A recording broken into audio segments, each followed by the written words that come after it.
Il premio sportivo Centri Giovanili Don Mazzi, lo sport aiuta ad essere migliori, la seconda edizione nell'anno 2013 viene conferito a Cesare Prandelli, allenatore della nazionale di calcio, perché riesce a trasmettere l'alto valore educativo dello sport come strumento di speranza e impegno per i giovani, sia per quelli che vivono in condizioni di disagio, sia per i ragazzi normali. Il premio 2013 Don Mazzi viene dato a Cesare Prandelli.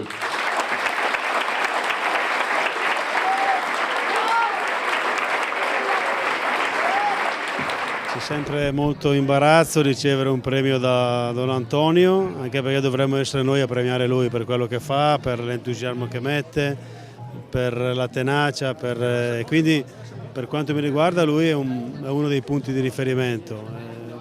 Quello che potremmo far noi è un po' quello che ha detto Don Antonio, cioè cercare di fare molta prevenzione quando un ragazzo è al passo dall'adolescenza. È lì il problema principale.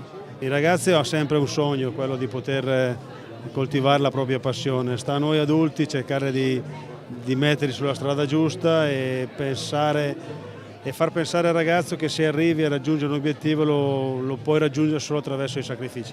Il problema vero è come arrivare prima, come aiutare gli adolescenti a non cadere nelle trappole delle nuove droghe, delle nuove dipendenze e anche dei giochi, perché dobbiamo mettere anche dentro questo brutto vizio che è arrivato in un attimo ed è esploso.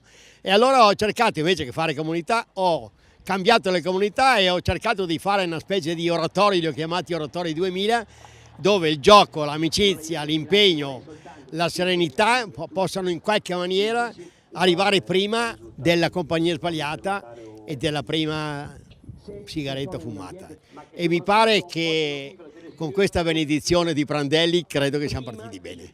Credo che i ragazzi di oggi siano più intelligenti dei ragazzi di ieri, però purtroppo hanno troppe occasioni e sono troppo soli.